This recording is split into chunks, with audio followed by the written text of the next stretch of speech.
Hey there, this is Steve from Nothing Ventured, Nothing Gained, here to bring you a review of an interesting new product I picked up that might help you as a game master or even as a player come up with the interesting story beats that you could add to your game, or even if you're an avid author and you need a little bit of help connecting your stories from point A to point B, or you just need a launching off point for your idea. And that is the Story Engine. Created by Peter, and I'm going to butcher this name. I apologize. We're going to go with Peter Chikowski. We're going to go with that. I apologize if I butchered your name. I apologize. So I actually found out about this product by getting an ad for one of their other products. This product has been out for a number of years, and like I said, I found out I actually got an ad for their Lore Masters edition of basically an addition to this system. And this is like, they actually have three major parts to this system. One is the story engine, as you see here. One of them is the world, the deck of worlds, which helps you make more obviously world-based concepts, and the lore, which helps you build underlying lore. Now, it isn't to say that you can't build lore with any of the other ones, but they all have their specific uses. Now, how do you think that, like, how do I think that this could be used in D&D? Well, what we're going to do is we're going to take a look at it and see what's in the box, and see maybe if you're interested in a product like this that may help your games. But stay tuned.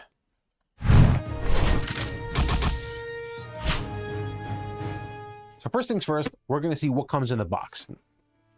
And you get this little kind of dust cover sleeve that kind of shows you some artwork. We have, let's see if we can zoom this in here for you. There we go. And this is the back of it. If you want to give it a quick read, this is kind of, so these are the agent cards. And as you see here, there's a piece of artwork on each one of these cards. Not all the cards have artwork. There's a piece of artwork on this one, and then there are 4 prompts for each one of these cards. You have either the companion, a romantic partner, a roommate, or a secret admirer. And depending on how you orientate these cards will determine which one of these prompts you're actually using during your prompts. So there's, like I said, there's a variety of prompts here. Let's just flip to this one. Here we go. We have a teacher, a messiah, a hermit, or a holy person.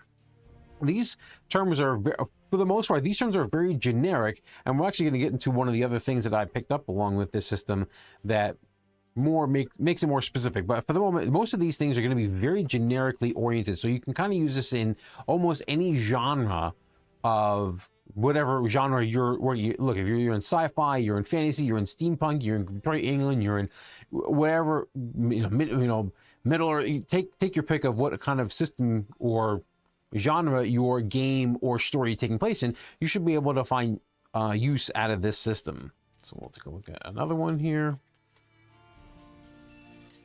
We have a student, a bookworm, an apprentice, or an amateur. So like I said, we're going to go through how you use this system in a second. We're just going to go through a couple of these cards here. And these are the engine cards. These are generally goals or things that the characters are moving towards. And you see, there's only a top and bottom, and there's no real artwork on these. But you obviously can see that the agent cards are always this yellow color, and the engine cards are always this purple color, and they are color coded. But they also have a symbol to represent the type of card it is. So the gear is the engine cards, and then all the symbols are on the backs of the cards, so you can tell the difference between them.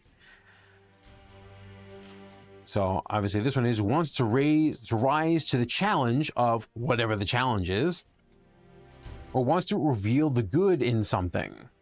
So as you see, the different types of goals: wants to betray, or betray someone with someone else, or wants to deliver justice, justice.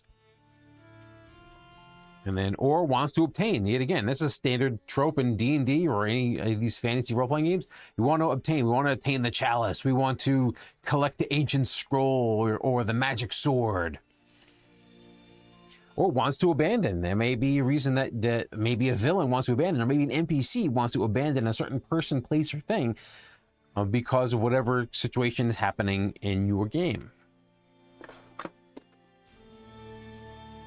The anchor cards are usually either places or things. These are things that people can anchor themselves to or want to anchor themselves to. Like I said, in this case, it's a safe, which is a physical object, a combination, could be a combination to that safe, a fortune, which may be locked up in that safe, or a bank that holds the safe that all this stuff is housed in. As you see, everything on this card is kind of related in some degree. And as you saw, the same thing on the agent card and then the engine card, the cards are generally related to some degree. We have a door, a key, a portal, or an address. So yet again, it could be a physical object like a key, or a location, an address, a portal. And like I said, these cards, these are the other cards that have the lovely artwork on them that could give you inspiration on, especially if you're coming up with an idea using this system. And then we have conflict. What good story is what kind of story would we do if we don't have conflict? If we don't have conflict, the NPCs, the players just retire. So we need conflict. And this is another one of these two-sided cards where there's a top and bottom and no particular artwork on these. But it will cost their mental health if they, this is the conflict of if they succeed, if the agent succeeds in acquiring the engine, this may be some cost that is inherent to completing this objective or completing what they want to do. And obviously it might cost them some of their mental health, or it might cost them some of their physical health. Yet again, these cards are related. Usually the card, everything on the card is related. Usually it could be like the opposite, like this one is like a mental versus physical cost. Some of these cards, like everything was like a key, a safe, a fortune, everything, a bank, everything that was related on the card. And this one, they must face their deepest fear, or they'll cost them the world that they know. And this one, they have but they will have to turn against a mentor. Ooh, that's an interesting one. Or they will have to act against the community they belong to. Maybe for the greater good. And then the final one is these aspect cards. And the aspect cards are a 4-part card, just like the other two, like the agent and the anchor card, but there's no artwork. What these are, effectively, these are adjectives that you can add to anything here. And we're going to show you how that kind of is accomplished. And some of you already kind of might figure it out. These are adjectives that you can add to some of these things to widen out the idea that you're coming across. You might have an idea that the agent or the anchor is panic-inducing, and there might be some reason that might be the case, or it can be rejuvenating. Yet again, if we're talking about D&D, a lot of times that we might look for items that are rejuvenating, magic items. The person, the agent, might be curious, or they might be charming. Yet again, so these are just literally lists of adjectives on a bunch of these cards here, and that you can add to this system to kind of develop your story. So why would you use this system? Well, one of the things is, especially if you're new to D&D, or maybe you've been running D&D or Pathfinder or any of these other RPGs that we kind of talk about here, or the ones we even don't talk about, that you may be using pre-written adventures. And the adventure tells you all the information you need to know, but sometimes they do it in a little bit of an obtuse manner. And sometimes they kind of hide details deep into pages and pages and pages of stuff, and maybe you're getting tired of writing pre-written adventures, or maybe you're using a new system that is one of the more indie systems that maybe doesn't have a lot of adventures.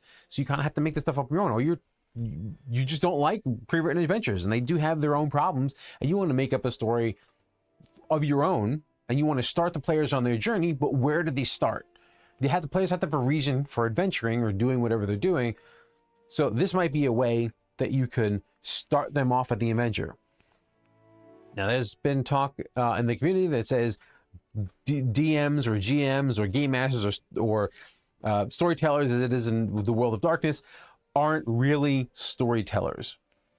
And that's a little bit of a misnomer. I might actually make a whole video on that, my opinion, get on my high horse a little bit. But the idea is that at some point, the story has to start somewhere. And if you're the game master, that's going to start with you. The players are going to come up saying, we want to do, without a direction.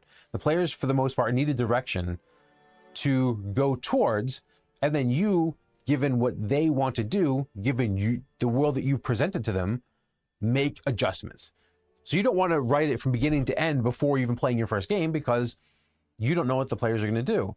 But the players still need that initial direction to go, you know, we need to stop the evil priest from from blowing up the town. So this may help you start the idea of what your game is going to be. The other thing, which I've found, especially and I'm not going to harp on Pathfinder's adventure paths too much, but Pathfinder adventure paths come out in 6 different books. So we may start playing and finish book 2, and book 3 isn't out yet before we finish playing book 2. Or we're in the middle of book 2, book 3 comes out, I realize that I didn't lay any groundwork for an important NPC that comes up in that book 3. I'm like, oh, crud. They've already passed the point that they should have already talked about this, and now what do I do?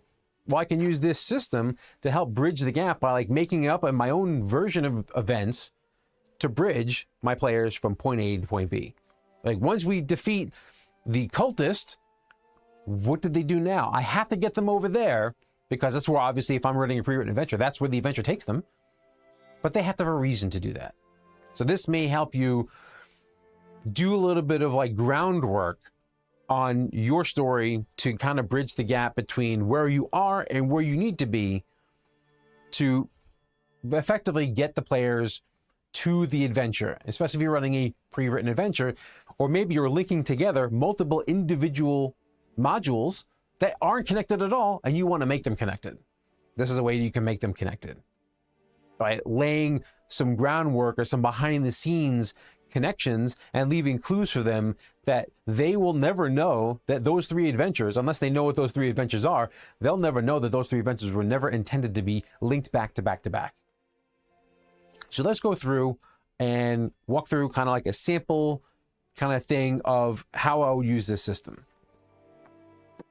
Like I said, in this little pamphlet, it kind of gives you sample ways that you can use this, but you can use this in any way you want. It even includes a way that you can have multiple people. Like I said, this is available online, so you can look at this. You can go download it. But they even give you a multiplayer prompt. Multiplayer meaning like multiple people doing it, not necessarily that it's a game. There's no winning in this game. This is literally just a like if you're doing it with multiple people, this is just a community-based storytelling is effectively what it is. It's effectively role-playing without the rules. That's effectively what this is. But I'm just going to do the sample story. If they basically say pull 1 of every card, I might pull a couple extra green cards to give extra context. But the way it is, you pull a card, and you can pull multiple cards. You can literally look through the deck and go, maybe I already have a character in mind. If I already have a character in mind, I don't even need to pull any specific card. I could just what they call lock a card, which I know that this represents my villain. Or I know that this represents the NPC that I'm trying to build a story around. So you don't necessarily have to find the right card. If you already have something in mind, you can always lock that card in, which basically means take a card, put it face down, and then you're all good to go. But just for simplicity's sake, let me just pull a card right off the top of the deck, and then we'll figure it out from there. And then we go. There we go. So we can do a hero, a rebel, a martyr, or a mentor. Now let's say we're building an NPC that the players are about to meet, or maybe have met already, or maybe may become important at a later time. So let's say that it's a former hero. Right, it's the retired hero of the town, and this is the person that may be helping the players on, or maybe they're a rebel and they're the leader of the rebel cause, fighting the oppressors. All right, let me pull an engine card, which is something that they want to do. There we go. They either want to obtain or they want to abandon. Well, if we're saying that this is a rebel and this is the beneficial force for the players, and they effectively hire the players to do stuff, then maybe they want to obtain something from maybe the bad guy, or maybe they want to obtain a weapon, or they want to obtain something. And then what that something is up to me, because I'm the one deciding where this story is going to be going. Yet again, this is effectively, think of this as a D&D game. This is the person who's going to give them the quest. This is what they're questing for. They want this object, and they want the players to go get it. So now we have our agent card, and we have our the engine card, and we pull in anchor. You know, I couldn't pull this any luckier than this. You know what? Just for the sake of that, I'm pulling a different card. That was too perfect. That was literally random shuffled, but we're going to do it this way. So it could be, they want to obtain a base, a government, a code, or a recording. Well, in D&D terms, a recording and government, they don't want to obtain those things. Maybe they're looking for a base of operations. Maybe their prior base was destroyed and was found out about, you know, the evil overlords. You know, they were found out and they destroyed their former base. Or maybe they're just starting and they need to acquire a base. And this may be a base that the players can operate out of. Maybe this is an early adventure and the players may become the rebel force. Ooh, you know, you never know. So we have those three things. So we have what the main force or agent is, what they want to do, how that relates, because they want to do this, they want to get this. And then let's see, what's the conflict here? But the blame will fall on their closest friend, but it will mean letting their greatest rival get ahead. So we can actually use either one of these and that'd be pretty good. We're going to say, but the blame will fall on their closest friend. So maybe they're really secretive, but the bad guys know something's up and they let loose that maybe they don't think that it's this person, it's their best friend, or there's their family members, or is there someone maybe that the players will eventually have to protect later on in the adventure. And then, like I said, we're going to draw a couple of adjective cards. We're just going to pull two here. And then these can be placed really anywhere we want. And let's say the rebel is, we have the impulsive, elusive, burning, and fascinating. And then we have fiery, precious, divine, and humble. So maybe the base is a divine source of power, and that's one of the reasons why the rebel wants it. And the rebel is elusive. Because that makes sense, because if the rebel is elusive, that means their cost is not going to be them. It's going to be someone that they know, that they're too elusive to get caught by hiring the players, but they're still connected in some way. Maybe they're operating out of their friend's basement, or maybe using this, maybe their friend's a important noble and they're like snaking supplies out from the supply line. So maybe their friend gets caught and implicated in all this, you know, all this stuff that occurs that the players eventually may succeed in, and they get the base and they obtain the base for the rebel leader, but that may be a cost of them. See it again, we can even have other costs, but it will turn them into something that they never wanted to be, or will take them to somewhere that they've never wanted to go. So maybe, even though that they had good intentions, maybe this starts the path of the evil character, and this may be the backstory of your villain, where the person started up as a rebel and then got too much power and became the thing that they were fighting against. So that's really a really basic overview of how this system functions.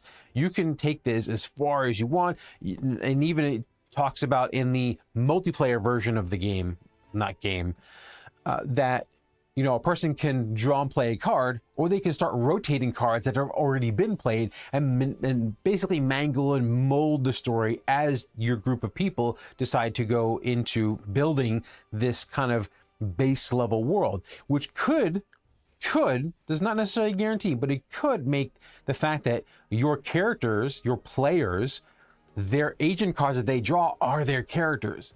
And now that they've invested their characters directly into the story as it starts at level 1 or whatever level you start in, and now your players are way more invested in their characters because they're directly related to the people and the NPC that they helped create. The base system is obviously very generic, and is generic by design, but they do have these things that are expansions. They are about 60 cards each. They also have booster packs, which are about 18 cards. I didn't pick up any of those. It's just because the themes that they had in the boosters really wasn't the themes that I was really interested in. But these three, we're gonna show you these three off really quickly. And here we go. So we have the story engine, the humble roots, and epic origins, which makes sense because if I'm using this as in a gameplay setting of D&D or Pathfinder, where the players are the epic heroes, and I need epic origins. If I wanted to use this to make backstories for my characters, this makes perfect sense. So what you get in this little pack of a little pack here, come on, back up, there we go, is effectively more cards of the 1 of 5 types or multiple types that you get in the base set. So first things first, you get this little pamphlet which kind of explains how you can use it, and then it gives you different types of cards. Obviously we have these cards here where it says backstory conflicts. We have a bunch of those here, and then we have backstory engine cards, and that's the only thing that comes in this. You need the base system because this only comes with 2 out of the 5 cards, and there's special versions of those cards. You need the base set. Basically, you need the base set of the system to really utilize this. No, do you really? No, you can just pull these and just go, oh, I need a conflict for my game, and flip it over and use that.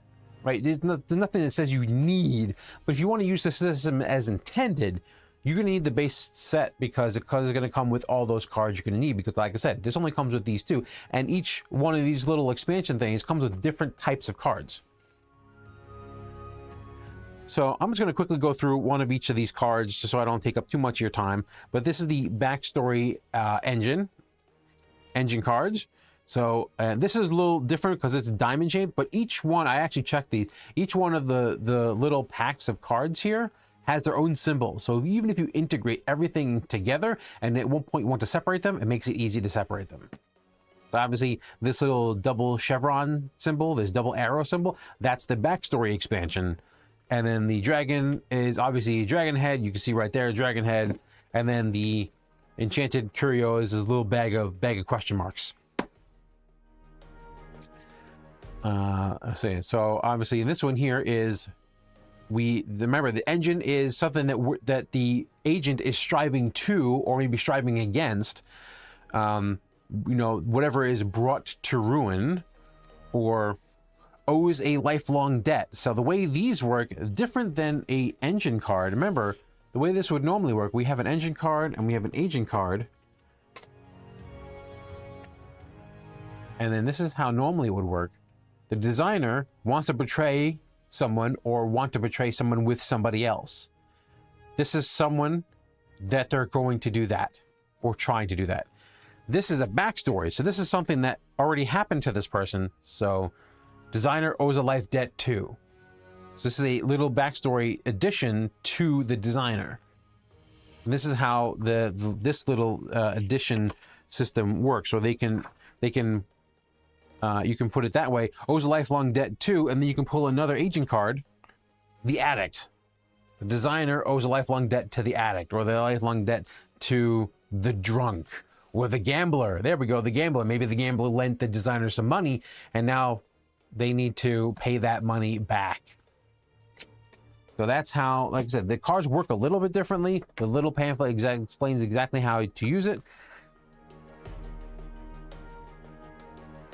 And then we have the conflict, the backstory conflict cards. Same thing. They're the slanted version because you can use them to point your character to other things. So like now it has made them a target. So same thing. We have those same 2 things. The tailor has made themselves a target to the patient, or vice versa. Patient has made themselves a lifelong target to the artisan. However you want to accomplish these, this is how you can use them in designing a backstory or designing backstory conflicts, the stuff that may have already happened before the game started, before the NPCs met the players. And this is the driving force for their maybe behavior in why they're doing certain things or why they're trying to achieve certain things. Kind of the idea is that the engine card is what's happening right now. This is what they're striving for now. This is what happened in the past and what made them attached to the other characters. The next one we're going to go over is the enchanted items and cursed curios. And because, you know, hey, we're playing D&D, and if you can't have fancy items and cursed items, what kind of game are you playing? Are you really playing D&D? Oh, I'm kidding. You can play however you want. But it's a big trope of D&D is having enchanted magic items, and maybe not even the standard tropey magic items that we see in the D&D and the Pathfinder books, but maybe they're special items you want to make up on your own. So we have a few anchor cards, not too many. We have a bunch of anchor cards, and then a lot of those adjective cards, the aspects.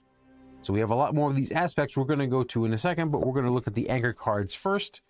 Same thing, you get a little pamphlet on kind of how to use these cards. In addition, it explains that you can use these cards and completely replace the ones that come in the base game. So you can take these and only use these anchor cards, but there's not that many of them, so you're going to see a lot of repeats. Or you can decide to mix them together with the ones that came in the base set. Same thing here. You can take all the aspect cards and just use these aspects if you really want to get the idea of you want the theme of this pack more than if you want to just mix them together, because you mix them together you might not get any of these, or you might get less of these because there's a lot of green cards. So adding together you may not see some of these. And this one is a loom, and those of you playing Diablo 4, you know what that's all about. Especially this season. A whip, a studio, or a net. So yet again, these are just more locations or items that you can use as a GM to give your players focus, or to give them a quest, like they must find the magic whip, or they must go to the loom. And the loom, you might use a bunch of these adjectives here to really emphasize how dangerous or how mystical this area or location is. And then we have things like, oh, we have a mug, a charm, a tavern, because what game of D&D is without a tavern? If you don't have a tavern, what kind of game are you playing? Or a deck of cards, and I wonder what kind of deck of cards that could be. Same thing, you're just using these as an anchor point, and then you can build off of this with the aspect cards. And these are going to be very much more, I didn't look at every single card, but I want to say that these are more RPG themed. But yet again, you can write any story you want with these. But a mug, we'll keep that in mind, that creates illusions. How dope would that be if you had that as a D&D player, a Pathfinder player? That buzzes unnervingly, so maybe there's a reason it's buzzing. And that as they maybe get closer to something that they're not supposed to, or as they get closer to something that they are supposed to be, the mug is reacting to that. That commands mold and fungus. That's interesting. Just attack people with mold and fungus using your mug. Or that teleports away after use. How interesting. So maybe this is one way you can have one of those. Maybe this mug is really, really powerful. Maybe the mug, upon drinking it, fully heals the person who drank from it, but makes them drunk for a day. But then it teleports to a random location in your world. And maybe they didn't realize that they needed this for some important purpose, and now they must track that thing down. That could be a whole campaign right there. That could be a whole campaign idea or story idea. You know, the things that illuminate can be left unfinished, that the item was left unfinished by its creator, that can move and act autonomously. This is a floating mug that throws whiskey at people. That's what that is. Or emits thick smoke when used. So you drink out of it, maybe you get some benefit, and all of a sudden a plume of smoke happens around you. And you got tons of these cards. You have 12 anchor cards in this set. And all the rest of the cards are these. Like tons of different little descriptors here.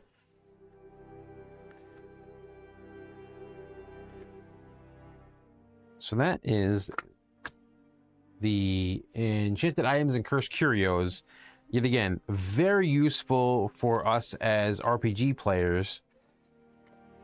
Very useful for us as RPG players to add these things into our games. Yet again, something like this could be a little bit of a little minor flair that you add to your game, or it could be an entire adventure or entire multi-shot session for your game, or could be the entire campaign could be housed around some item that you've created using the system.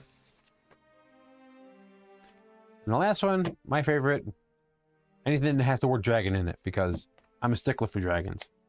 And while this does say Dragonfire on it, that's really just a flared title of this. This is effectively the fantasy expansion. This is all things fantasy for your needs. Like I said, this one is specifically labeled for fantasy. And we'll flip this over.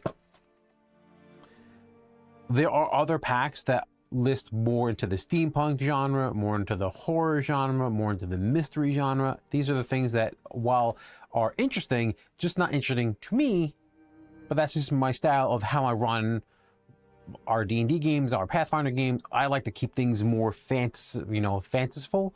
But yet again, just like all the other ones, all the other expansions, and I'm assuming all the other boosters, like I said, I didn't pick up any of those.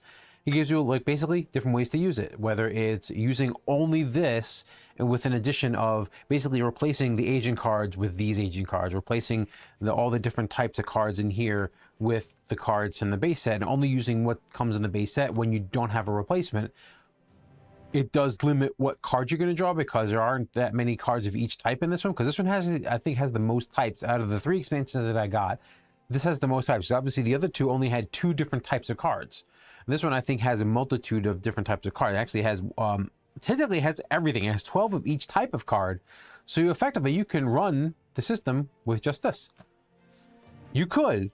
You only have 12 cards if you see right here. You only have 12 cards of each. So you may want to sparsely integrate this into your base set more so than the other ones, because albeit there's only 12 of each. So if you're making multiple connecting stories, you're going to see a lot of repeats, and you're going to have to do way more of the legwork than the system is supposed to be helping you to do. So aspect, this is a simple one.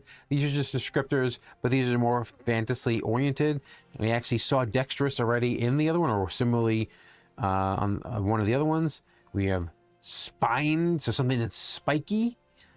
We have obsidian, something made of one of the hardest glasses known to people. And then we have fairy touched, and then we'll just look at one more. Obviously the traditional trope, things that are undead. You actually have races here. You have ancestries, excuse me. Halfling, ever burning. You have something that's just always on fire, because that's always a fun time to have. Or brazen. And then obviously you have 12 different one of these cards, and then you can take your pick of whatever you draw randomly. Conflicts. This is, well, we'll take a look at conflicts later, because we'll take a look at the engines now. Like I said, I'm not going to take a look at too many of these, but we remember the engines are the goals that we're trying to achieve, or the goal that the agent is trying to achieve at maybe some cost to the conflict cards. But wants to stop an enemy from reaching fill in the blank, or they want to obtain a rare spell component from some ancient location or what have you. Wants to win a duel with, or wants to be healed by. Maybe there's someone has an ailment that is not healed by normal healing, and that's their whole goal. This could definitely be something that a player could be trying to achieve, and some sort of backstory or internal goal that they're trying to achieve, or it could be something that an NPC or a villain is trying. Maybe the villain had taken some damage in trying some ancient ritual. Maybe they lost a limb sacrificing something to some evil god, and they want that back, but the god is preventing them from healing that wound. So they're on the hook, and they're trying to find a way to get their arm back. We have anchor cards. Like I said before, these are either locations or special places or items that it can be. Here we go, a sanctuary. That's pretty standard. A scroll. Come on, you can't get any more fantasy than a magic scroll. An orchard. Or a spell. Come on, this is as fantasy as you get. Come on. And then we have a grove. a staff, which is most likely magical, and if you don't think the staff is magical, it's cursed. A tree, or a bow. And like I said, there are a multitude of these that you can use. Yet again, lovely. We're just going to flip through some of the artwork on this one. You have the knight, the skeleton knight holding his sword at the final throw. A bulwark, a giant coat of arms crest there. And we'll do one more. Ah, that's some bad dude right there, and he's wearing your amulet that you need. All right, then we'll go through. We'll go through the complex, and we'll see the agents for last. Remember, these are generally costs associated by achieving the engine card. Generally, but you can use them however you see fit. So they achieve something, but their homeland will be put to the torch. So some place can get burned down if they achieve their goal. But they will bring darkness to those paths they cross. So all the people that meet you or meet the villain, they're going to have a bad time. They succeed in achieving their engine. Remember, this is all about the engine card. They achieve their goal via the engine card, but that means a city will be destroyed. So maybe that's a bad guy who doesn't care about destroying the city to reach some goal. Ooh, ominous. And he goes, or they achieve their goal, but it will mean giving up an important heirloom. So they have to sacrifice something that is vital or precious to them to achieve their goal. That's generally something a good person or good character would do. Yet again, it doesn't necessarily have to be a character. It could be some NPC that maybe has to sacrifice something important. And then finally, we have the agents, which are basically people, whether it could be NPCs, villains, player characters. We're just going to take a look at some of the artwork. You don't need to be reading. Oh, barbarian! Sorry. So the druid / barbarian looking character. You actually have an elemental, a wood elemental, a plant elemental, a mage, or some sort of like noble. It's a giant flying plant monster. And a warrior, indicate, warrior, hey, they're in the tavern. You can tell the tavern they have a flagon of mead. I only picked up the 3 expansions here, but like I said, the only reason I picked up only the 3 was because of the ones that really leaned into what I was going to use this system for. And yet again, I'm going to use this predominantly if I'm making a game or I already have a running game, and then I'm at a point where I'm like, well, the players did this. And the story is at this point, and I already have some stuff already prepped, but to get them there, it doesn't make any sense currently in the story. So maybe between this session and the next session, I start laying the groundwork for my players to maybe meet people or find clues to help them bridge that gap so they feel that the whole story was already written ahead of time. But I also didn't have to do a lot of the heavy lifting in coming up with something purely out of the creation of my imagination. Now, not to say that you can't do that, but sometimes you need a helping hand, and this is a quick way to just draw some cards, already having an idea and a story in your head, like, oh wait, if I do this and this and this and this and this, okay, now I have a base level of understanding of how the story makes sense as I go from point A to point B. This isn't to say that we're cutting out the player's actions and decisions completely out of the story. That's not what we're talking about here. We are talking about is making the story make sense so the players feel that they are in a cohesive world, that they go, oh, it's always the way it was to be. You're always going to find the sword there because the wizard was always trying to steal the power from the sword. That happened 2 sessions ago because I'm like, oh crap, I have to figure out something. What are the downsides to this system? The downside is it's physical. And some people think, well, that's a good thing. And that is a good thing in some points. Once you clean this up, if you don't take good notes on your idea of how you got from this point to that point, it's gone. It's gone forever. Now, you might be able to try to draw the same cards again, and you might be able to remember. Now, if you have a great memory, go for it. But my suggestion is if you are using this system to either start a D&D game or Pathfinder game or some sort of RPG game, or you're using this to start a story that you want to write, take good notes. This is the only thing that it's not, they give you this little booklet in the back. It gives you this little sheet that you can write on. It's that glossy paper. It's probably hard to write on.